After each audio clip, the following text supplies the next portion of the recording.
I'm here today with Elizabeth Dunn. I'm extremely excited to be talking to her, another one of the tribe of sweet Regency romance authors.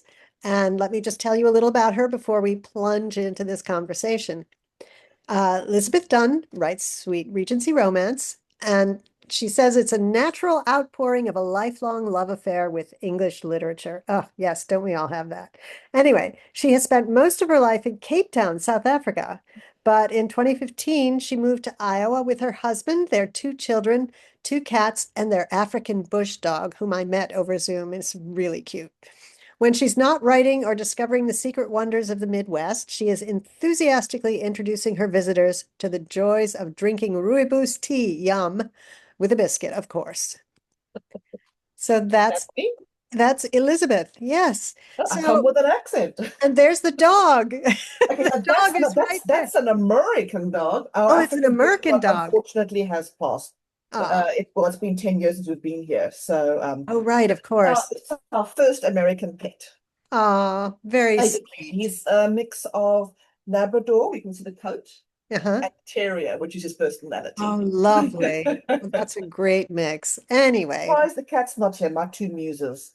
all Or right. keep me company while I'm writing. You've just added another question I'm going to ask you later on. But first, Yes. what's your sort of writing history with getting into Regency romance? Did you start in another genre or did you just plunge right Um, into this one? Well, the thing is, coming from South Africa, we don't have access to such a wide variety of books. And for a long time, Amazon wasn't available to us. And so I grew up obviously loving Jane Austen. You can't love Regency and not love Jane Austen. And so, having read her six books over and over and over again, I decided we need more of them. So I decided that was my job. Blissfully unaware that there were like at least 1,000 other people doing the same thing. Yeah. And so that was about 20 years ago. So my eldest son was then in preschool, and so I sometimes use that bit of free time to do some writing. And Mhm. it was just for the sheer pleasure of bringing more Austen-y writing into the world. And it was great fun until maybe about 5 years ago when my children were getting older, and I suddenly found that I could now have time to myself where I wasn't having to put family first as much. Mhm. And then that became something I was taking seriously. Mhm. Reaching, starting to look for um, the writers group that you could feed off of and get nourishment and an insight about where you're lacking and how you can become a stronger author and so forth. I did that for a few years. And then I was blessed to be discovered by Dragon Blade Publishing, which Mhm. specializes in historical romance. And Yes. that, they say, is the overnight success that I had for 20 years. Oh, right. Yes. Isn't that always the way? Yeah. Well, so I've been traditionally published, but I've chosen to self-publish, to indie publish my romances. Did you consider that at any time and think I about was how you? just too Yeah. scared to do it alone, is the honest truth. Okay. I think now, because there was just so much newness, Hmm. and also being in America, I know we both speak, roughly speaking, the same language, but the culture is different. The way business is done here is different. I just didn't have the confidence to do it by myself. And so I figured also, the whole imposter syndrome, if somebody else believed in me, I Mm. must be okay. Yeah. If Yeah. they're willing to invest money in me, I must be good enough. And Yes. I don't think I would ever have gotten to that point of acknowledging that to myself without their say so. Yeah. Now that I've, finished five books, I know I could do it. Right. Now Right. that's kind of like ticked off. Now I'm okay trying other things like, you know, organizing my own covers, finding a formatter, all those other complicated things that are part of self-publishing. Because now I've done promotion, I've done the editing, and I've worked with the team, and I'm a lot more self-assured. Yeah. I wouldn't go quite as far to say, hey, I'm not that confident, but as long as Dragonblade believes in me and my readers keep coming back and reading my books, I think I'm doing it. Yes, yes, absolutely. And as far as that goes, that feeling of You know, any authors you know who are like, I'm the bee's knees are I don't probably know not any the like bee's knees. that. I've known authors who've been writing for 30 years and they still don't feel like that Oh, because each book could be the failure. oh, No, absolutely. you could have written 30 books, 200 books like Sandra Suka, and doesn't matter. 201 could be the bust. And then, yeah. Or you could just say, people don't really like it, do they? Especially because some reviewers are mean. Oh, Um, yeah, I I, know. I try not to pay attention to them. And what's always so funny to me is when how one person can so utterly hate the book and another one says it's the best book they've ever read. And I'm like, Yeah. people Yeah. are fun. Well, so yeah, and this is the thing. This is one of the things I really like about romance in general, because I came from historical fiction into romance. And Yes, I love your books. oh, thank you. Um, that that that there are books for everyone, for every Yes, taste in the yes, romance genre. Even within something as narrow as Regency, there are yes, so many different flavors of it, you know? I mean, agreed. we're talking about Sweet, which is closed door, which is, Right. not no sex, no real sex on the page, however much desire is there, which is, More sensual than sexual. yes, exactly. And that's what I write. But I also read more explicit things, and that's fine, but I just don't feel like I'd be very good at writing it. So, that's how it is with me. So, what was how did you decide to determine your heat level in your Regency? Oh, well, that's just because while how open are we going to be in this conversation? While I might enjoy it very much myself, Yeah. watching somebody else doing it, even Yeah. on a page, I have too good of an imagination. Uh, It's like I'm in the room with them, and as I'm going along the page, I'm like, "Pardon me, coming through. Don't mind me. You carry on. I'm just here for the storylines." That's how I feel when I'm reading a spicy book. I mean, there are such brilliant spicy books out there, mhm. but I'm almost mortified when I get to the spicy bit. I Yeah. feel like, oh, please, flap, flap, flap, flap, flap. Oh, there's a story. Okay, continue. Okay, so I It listen to a feels lot of, for me, it's like voyeuristic almost. yes, I do. And so I don't feel comfortable delving into that. Like I say, the doing, yum, but Mhm. the watching and the reading and the writing, therefore, is off limits for me. Yeah. Well, I listen to a lot of books. So Oh, do if you? I'm out on the street and one of these scenes is taking place, it's like, I wonder if I'm blushing. I definitely would be. I probably would even be like, my eye would be twitching. Oh, that, It's actually frustrating to me because there are such brilliant authors in spice. I mean, it annoys me that people think low of romance because of the spice. And even when they jokingly call it smut, and even the romance readers themselves will jokingly call it smut and say, "I love my smut," and so on. The problem with that is that it puts a label on romance it doesn't deserve. yes. Because the storylines have to be there. Otherwise, it's erotica, not romance. Yeah, absolutely. And the Absolutely. historical research that has to go into it. And yes. It's a lot of work, and people don't realize we don't just sit down one day and got a sex scene and slap a storyline over it. Yeah. It's part of the story, it's part of the development of their relationship. So, yes, I don't write it, but I can understand its purpose. Yes. Yeah. So, yeah, the historical romance, I think, is highly underrated by those who don't know. Yes, My husband's very absolutely. proud of me and like to tell absolutely everybody who breathes about his wife. And when they ask her what does she write, he says historical romance because he knows how much work I do. And I Mhm. can see in their eyes, like, oh, Yes, I I know. don't know Well, how to work. let me tell you about, see, I have this whole history. I have 14 published historical novels, Right. all right, which is a very different thing. Yes. And I have a whole community of authors who are my friends, who I've been interacting with, and lovely writers, really, really great community and everything. And recently, on a Zoom call with that group, one of them, whom I adore and who has actually read my historical romances, asked me, And she almost didn't want to, but I said, no, no, ask me whatever you want. She asked me if I was proud of my historical romances. Interesting.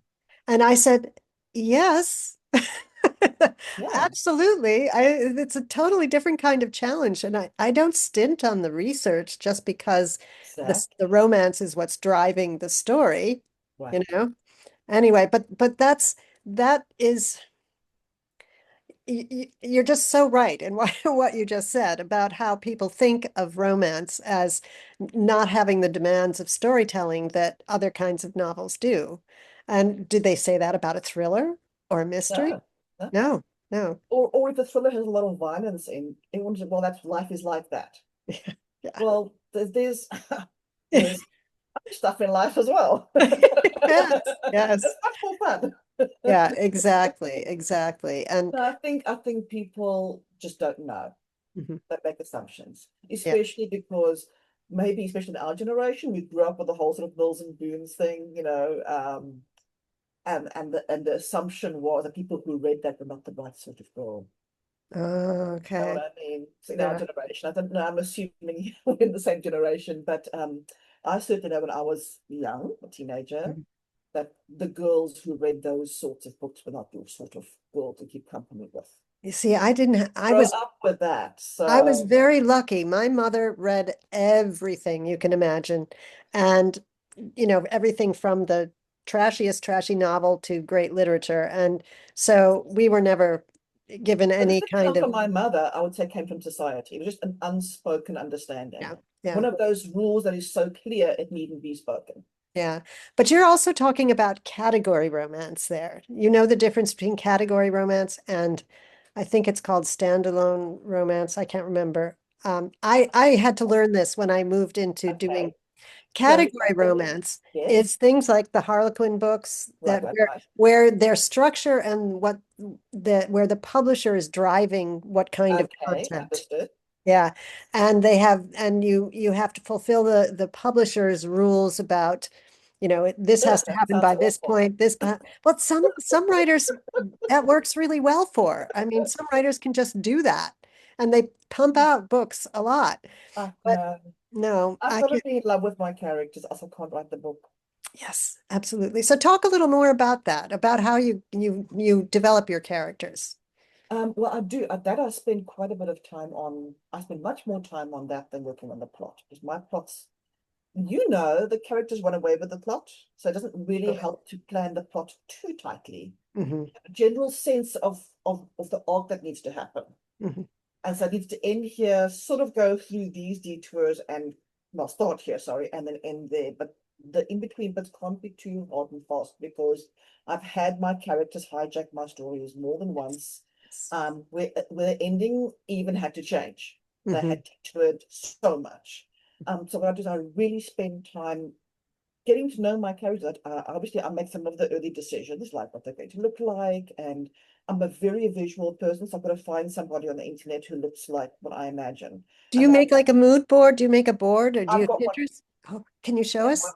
it's a tiny little one, that has a lot of space, but that's Yeah. the current novella I'm working on, my main characters, Uh, and the not the villain, but the what do you call it? The Antagonist. Yes, thank you. That's a better Yeah. word. Ah, that was just gone for a second. Yeah. And then there's some scribbling notes underneath just to remind me of things that are critical to their character that I mustn't contradict at some point in the story. It's like Yeah. essential who they are. Sorry, my back to yes. Yes. Normally I would have the book cover, like whatever it is, Hmm. because Dragonblade gave me all five covers right in the beginning. Mm. So I would stick a photocopied version of that up, and I'd have that up as well, so that I make sure that if if I've told her the hair's got there's a bit of gray hair in her fringe, I mustn't forget about that and see and Yes. suddenly make her all gray or something. So I'll have that picture up as well. And like I said, with some notes, you can here again, you can see I've been scribbling things out Yeah. Yeah. as I've been writing, like that's finished, that's finished. So actually it's not very fancy, but it Hmm. gets the job done.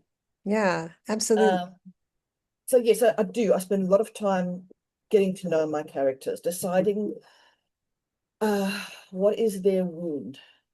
Hmm. Um, what would be needed to heal it? How much of it is going to be done by him and how much will be done by her. I Mm, don't want the man to fix the woman, and I don't want the woman to fix the man. mm, Them to, as a result of their interaction with each other, to come to deeper insights. yeah, yeah, So that's very important to me, is not to have some kind of white knight. yeah. Certainly, he must have an impact on her. Hmm. Things will happen that wouldn't have happened if he hadn't been in her life. Hmm. But it must be her journey and her decisions and her growth that Hmm. take her to the final epiphany, and the same for him. Yeah, yeah. So I'd spend a lot of time deciding who they are before they meet and who they need to become, and what are deal breakers for them. What are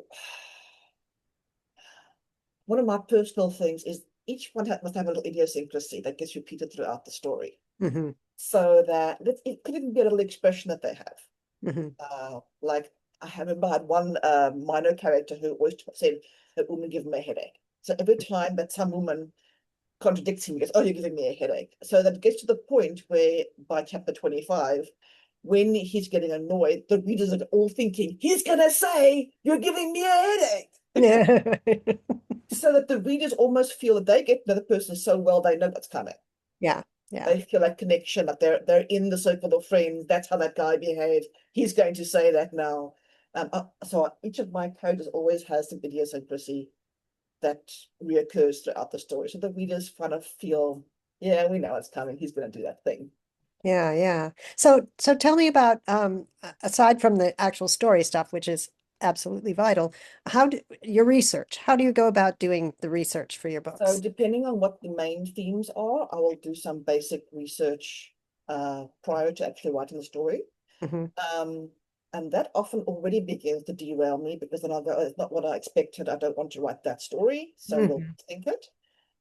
In fact, that happened with my book I just finished now, the last book in the Ladies of Monroe series, where it was going to have an entirely different base societal structure, and I just clear the board. It's not going to work with these two characters. We start again. And then very often what happens is, as I go along, little details crop up that I go, I don't feel confident about that. I need to just check that. Hmm. My editor is extremely knowledgeable, so I'll check with her. She specializes in historical stuff, so she knows her business. The Regency fiction writers, I don't know Oh if you yes, they're know, they're they're they're a just, great resource. oh my goodness, they're amazing. Some of the people, they just know everything. I know, Um, really. so I reach out to them, and I do use the internet, but I don't entirely trust it. Um, so I'll have to, I think that's more time consuming, because I'll research something and then I'll want to double check that that's an accurate Hmm. resource. Yeah, yeah. I think, So, yeah, the internet is, as I was talking about this with Melissa Addy, who's another one of my interviewees. And the internet has gotten way better recently. I mean, in the past few yes, years. yes. And there's so much more stuff there. And there's even, you can get access to academic stuff and all that sort of thing. But you always have to be careful. But honestly, even books can have, Yes. misleading stuff. And I don't, there's one of the workshops I did right in the beginning, 5 years ago, where it said, these Regency movies Huh. are not a resource. Yeah, yeah. Even if they're made by like, you know, BBC or something like that, it doesn't matter. They're going to interpret things, and Oh yeah. she's not going to wear gloves while dancing or something like that, Yeah. Yeah. can't trust the movies. Yeah, exactly. And on the other hand, I am someone who will watch every adaptation of Oh, for every Jane sure. Austen book. And I have my favorites. Oh, for sure. Yeah, I think I Colin think Firth. yeah, I know he is dreamy. But the I think that Emma is the one that's been adapted more times than any other. And I wonder what it is about her character that makes I people, think she's just cheekier than the rest. yeah. And that's part of why I don't like Emma, the book. I don't like it. There's a lot of stuff in there that concerns me that isn't. If you're reading Jane Austen for Jane Austen, it's a lovely book. But Mhm. if you're reading Jane Austen as a social commentary, I don't like what she has to say. And we can go into a long conversation Oh about yeah. that. But I actually have a blog about it on my website, so folks can go and read that and see what my discussion on Yeah. that is. But it's dark. It's I find Emma as dark as Mansfield Park, but it's just Yeah. more subtle. Yeah. Mansfield Park is Yes. dark for sure. And on the opposite end, ironically, I think is the one in Bath, Oh my goodness. Northanger Abbey. I was gonna say there's more than one policy. You know, Northanger Abbey, which is really one of her funniest, Yes. lightest things. Yeah, And it's, t taking making fun of the exactly. romantic novels and things But like who that. can't love the letter in Persuasion? I mean, that is just Oh yeah, romance Persuasion. with all Yeah, capital letters, not even the yeah, first one. yeah, That I mean, I can't read that without actually getting all weepy. yeah, And I've read it many times. yes, It's yeah. just that's when he's writing that letter, the letter itself, obviously, but the conversation they have while he's writing it Hmm. Yeah. about who loves more, men or women. It was Oh, a that was very blew me away. a Interesting insight. breakthrough kind of Yes. conversation. Absolutely, absolutely. Yeah. So, um, we Yeah. talked about your character development, which is, of course, I mean, honestly, I'm a book coach and editor as well, and I basically maintain that there is really no such thing as a plot-driven novel. That it's all about the A good one characters. anyway. Yeah, that it's all about the characters because that's what the readers, Yes. unless the readers care about what's going to happen, that Exactly. character, they're not going to care what actually happens. So, you have to, Especially when books start off with action. Listen to things that when they say begin in the middle of something, like the middle of a moment, they mean a big scene. But that actually doesn't work because if you're in the middle of a big scene with characters, you don't care about them enough yet yes, for that big scene to mean anything to you. yes, You've exactly. got to, it's in the middle of something happening, but it can't be too big Yeah, because you've got to connect with them first yeah, and care about them before the really big stuff happens. yeah. I find that with often with my coaching clients that they're afraid to do setup. They're afraid to set the scene. Then I said, we don't know where we are. We don't Right? know this stuff.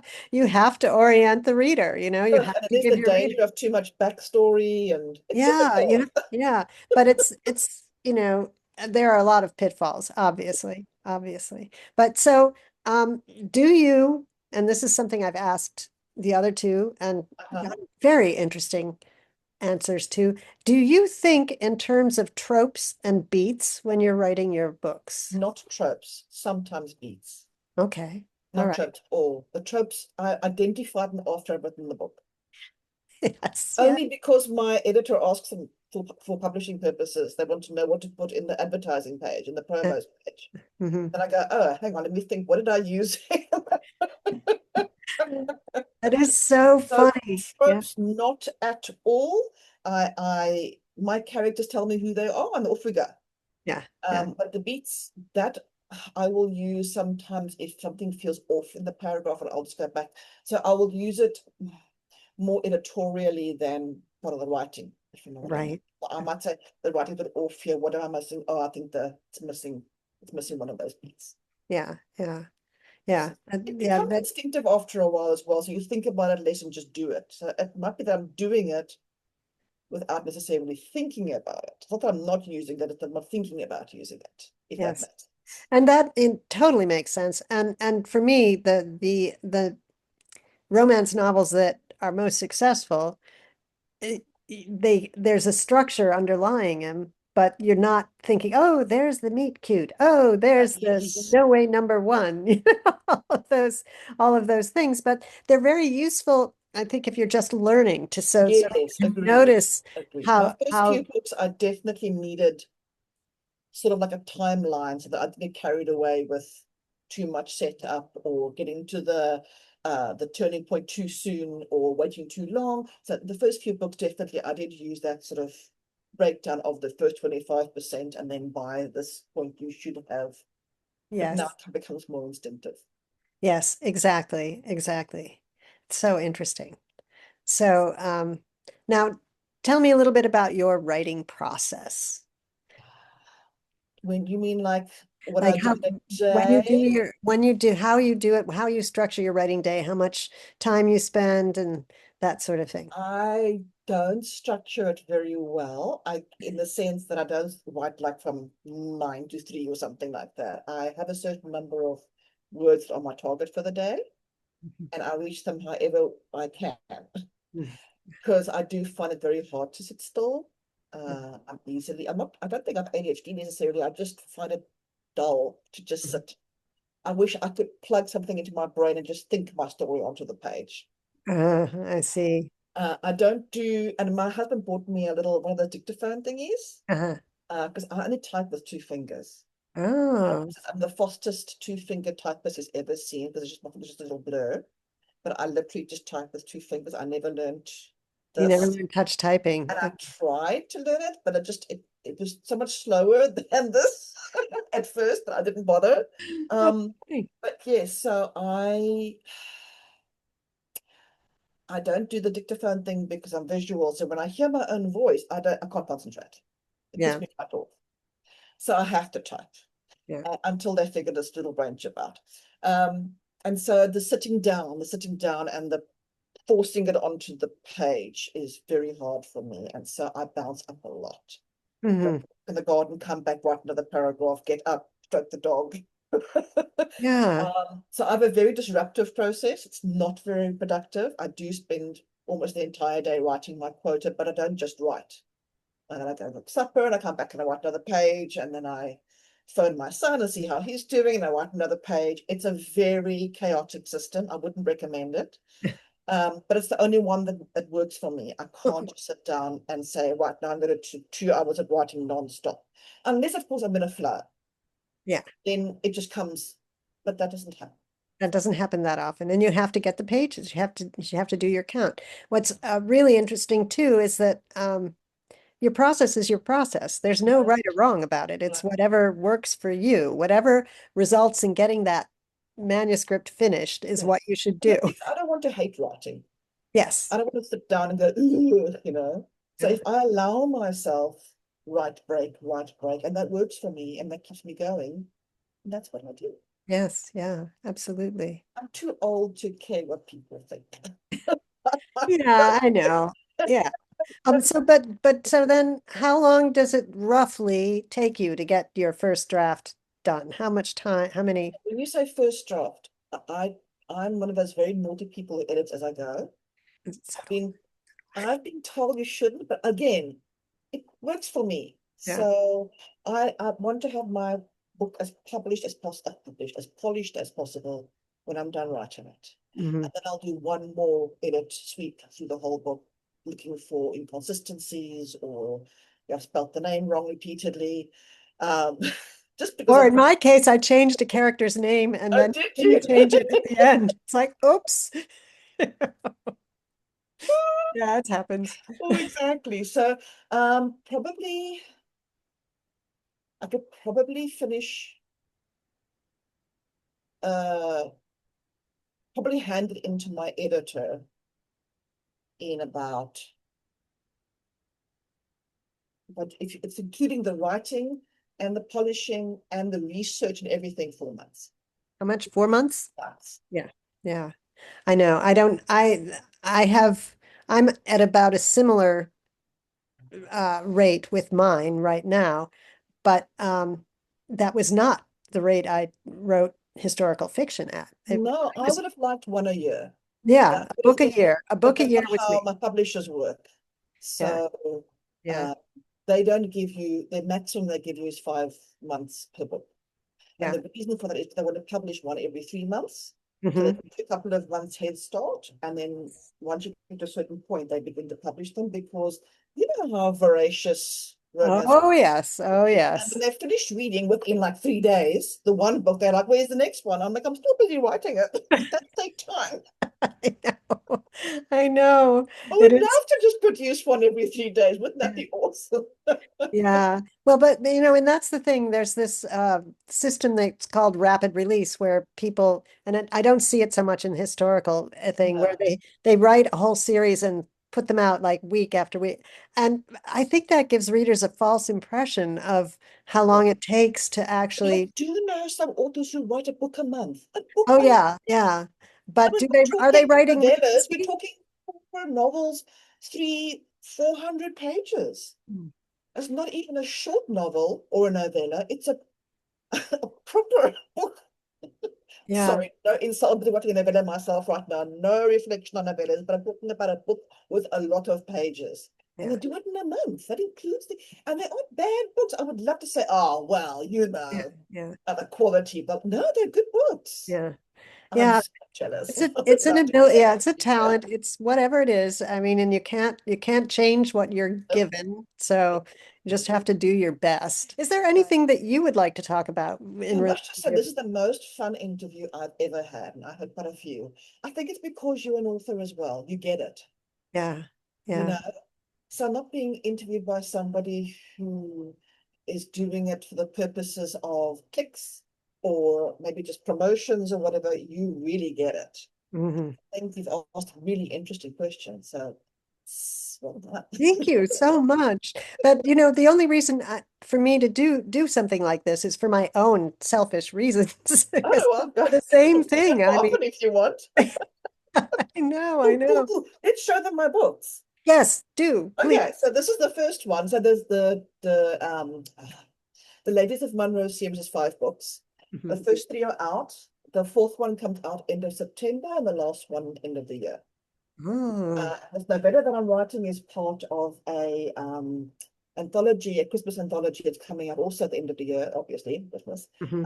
The Blue Stocking Bells, which just Oh amazing. yes, Oh, I know. untouched Yeah, respect for them. First book yeah. in Ladies and Monroe series, which will be finished by the end of the year. I mean, the series of Can the you book. hold it up higher so we Oh, can see? There sorry. we go. Yes. So this one, everyone loves this book, and I'm so happy, but I don't know why this one's so special. Mm, But it's inspired by the story of Elizabeth Barrett Browning, hmm. as you know, a beautiful poet, and Uh, her love story with Robert Browning, which is such a love story on its own. It doesn't really want to do anything with it. yeah, Yet yeah. it doesn't have a happy ending. Yes, right. I thought it deserved a happy ending. So Uh-huh. this is the second one. It's called Eleanor's Secret. Hmm. She's got a parent, she's the only child. Parents do not show her what a happy marriage is. She gets sort of bartered into marriage by her father, who's very keen for her to make a good match. And he finds a viscount, no less, for her. Hmm. Um, and they've never met. Hmm. And the reason is because the viscount is incredibly shy. Ah, And everyone thinks he's just aloof and rude, but actually he's incredibly shy because when he was younger, his sisters bullied him. And so uh-huh. women terrify him in general. And so Mm-hmm. he's too terrified that she'll say no. So he arranges the marriage. So she kind of like has to marry him. Hmm. But then on the way to meet him, she gets into a carriage accident and spends the night in a cabin with a stranger who's very yummy. Um, Yeah, it's it's a sweet romance. Come now. yeah, And this yeah. third one was my favorite until I've just finished my fifth book, which is my new favorite. Hmm. Verity's Choice. Hmm. She's the daughter of a vicar, and she has got her mother despairing because she loves science and particularly insects. Oh, right. Oh, Nothing she likes have you more in have the you world. read Christina Dudley's The Naturalist? No, no, no, no. Not yet. Should I? Yes. Yes, you should. You Okay. absolutely should. Okay. Yeah, I put it yeah. on my TBR. Listen, I've got like 3 shelves of TBR over here, so I know. don't encourage me. Yeah, I know. It's So hard. she's always in the pond with her splits up to her knees, barefoot, and catching dragonflies and painting them. I think why I love this book so much is because we're so often told in this time to write feisty heroines. Yeah. Like we're almost not allowed to write anything else. Hmm. And I don't like that because there's a lot of reserved women who are incredibly strong people. Hmm. You don't have to be feisty to be a strong person. Yes. And that's what she's like. She's very reserved with strong opinions, stands up for herself, but she doesn't make a fuss. But But see, I also, mean, the definition of feisty, though, I mean, that's interesting because I would call that feisty. right. But she's not big about it, if you know what I mean. Okay, yeah. All right. So she has her opinions and she stands up for them, but in a very quiet, like, I don't want to do that. Yes. I'm not going to do that. That's not like, I'm not going to do that. how Yeah. dare you, expect me Yeah. to answer. There's none of that. So she's very reserved and Well, you obviously, I can hear your passion. I can yeah, hear how you really love doing this, and I feel the same way. I can see you light up when you talk about your books, and I think that's obviously that obviously translates into the pages as well. I So, hope so. yeah, anyway, I have had so much fun talking to you. Likewise. And all the best with your writing as well. Terrific talking to Lovely to you. chat with you. Have an awesome weekend. Yeah, thank you. You too. Bye. Bye.